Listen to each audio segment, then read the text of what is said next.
Hey, it's Craig. I just wanted to let you know that you can listen to Canadian History X early and ad-free on Amazon Music, included with Prime. Greetings and welcome to another episode of Canadian History X. If you enjoy the podcast, please give it a rating and review. You can also support the podcast at Patreon by going to patreon.com/Bairdo. That's Bairdo. Today in Canada, there's no business that is seen as more quintessentially Canadian, it seems, than Tim Hortons. And while the company has had recent backlash due to its treatment and poor pay of workers, this podcast is not about that. No, this podcast is taking us back to a time in the 1960s and 70s when Tim Hortons was just a small business slowly growing from the name of a hockey player. This is the story of Tim Hortons and its beginning. Today, Tim Hortons is found in 14 countries with 4,646 stores, but it all began on May 17th, 1964, with one store in Hamilton, Ontario. The original name of the location was Tim Horton Donuts, and it was founded by legendary defenseman Tim Horton, who was playing for the Toronto Maple Leafs at the time.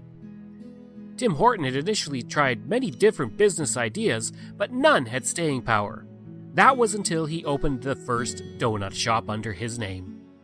Soon after opening his new business, Horton would meet a guy by the name of Ron Joyce, who was a former Hamilton police constable. Joyce soon took over the Tim Horton donut shop in Hamilton, and within 2 years, 2 more locations were opened, and Horton and Joyce became full partners. Now this arrangement would continue until 1974, when Horton was tragically killed in a car accident. At that point, Joyce bought the Horton family shares of the company for $1 million and became sole owner of all 40 stores.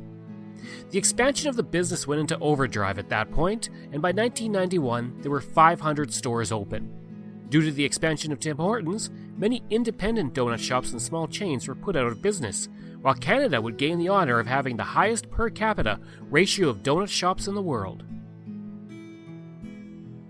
Today, whether you enjoy the coffees and donuts or not, Tim Hortons is a Canadian fixture, and the company, bought for $1 million, was sold for $11.4 billion to Burger King in 2014.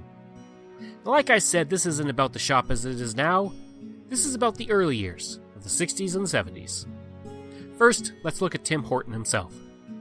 Horton was born on January 12, 1930 in Cochrane, Ontario, and he would first learn to play hockey in Quebec after the family moved there in 1936. The family would move back to Cochrane a few years later, and Horton would hone his skills as a hockey player. In his last game in Cochrane, his skill level was evident, as he scored 8 goals.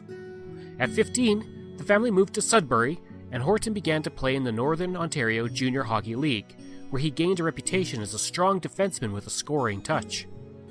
In 1949, he was invited to the Toronto Maple Leafs camp, and that would lead to a contract with the team's farm team in Pittsburgh. Eventually, Horton would get a 3-year contract with the Maple Leafs beginning in the 1952-53 season. Between 1961 and 68, Horton would play in 486 consecutive games with the team, a record that stands to this day in Toronto, and he would win 4 Stanley Cups, including 3 in a row from 1962 to 1964. He would be traded to the New York Rangers in 1970 after 1,185 games in a Maple Leafs uniform. He would then play for the Pittsburgh Penguins until 1972, followed by the Buffalo Sabres. On February 21, 1974, he would lose control of his sports car while driving near St. Catharines, Ontario, and he was killed. Several decades later, it was revealed that his blood alcohol level was twice the legal limit. And at that point, at least for a time, all of Tim Horton's images were removed from restaurants, which all still had his name. Today, he's considered one of the greatest players in the history of the game, and he's a member of the Hockey Hall of Fame.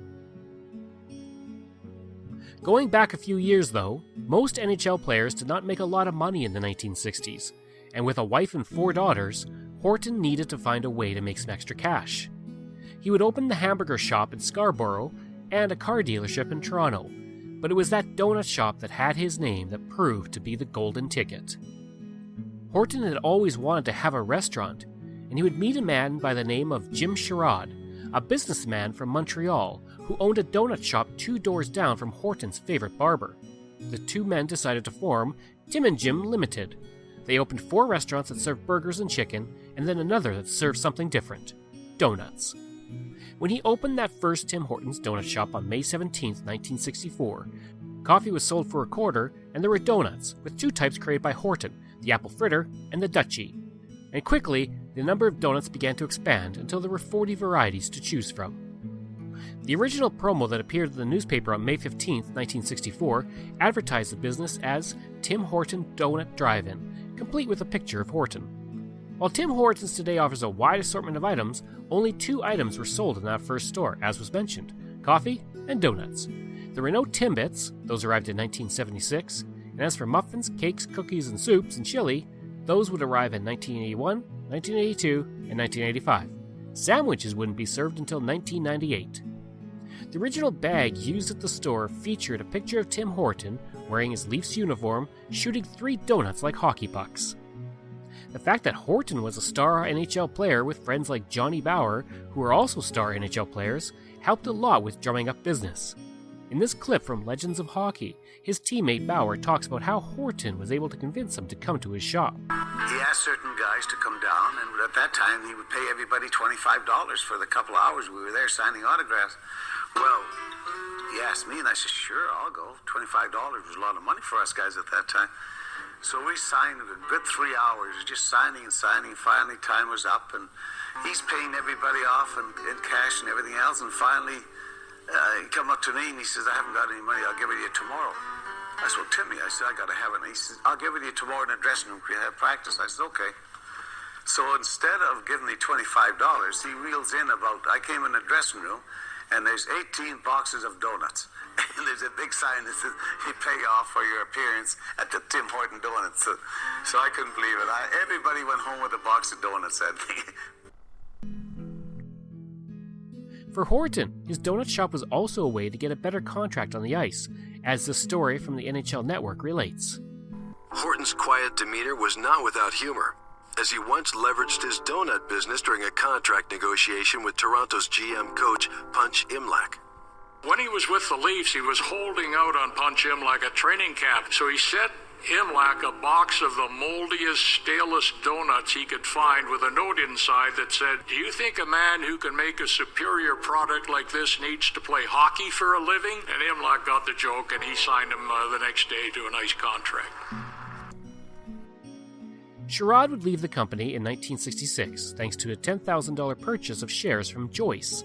That was perfect for Horton since he could only spend about 1 day a week at the business during the hockey season.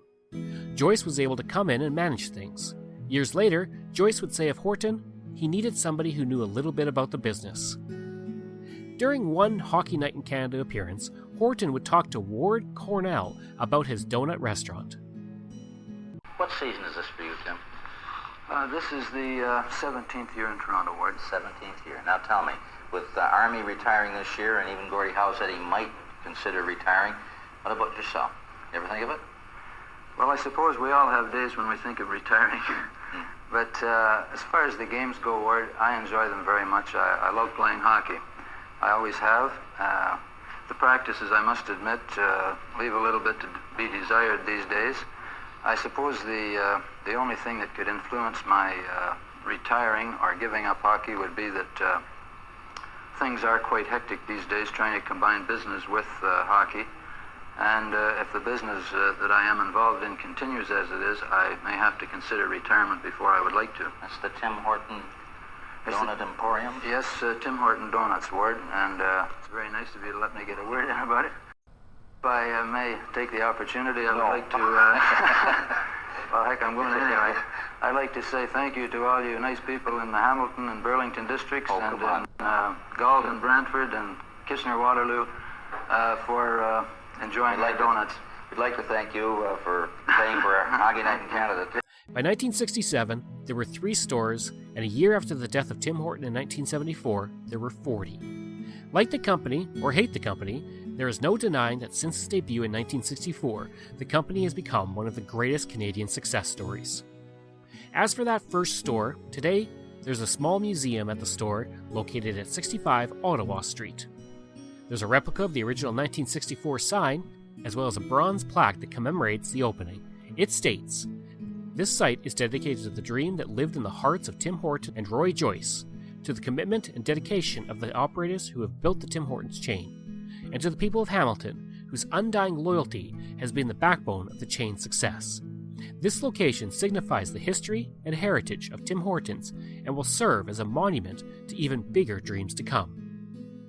Information for this piece comes from Canadian Encyclopedia, Wikipedia, Globe and Mail, CTV, CBC Archives, National Post, and Kevin Shea Hockey. I hope you enjoyed this look at Tim Hortons, and if you did, please consider giving a rating and review.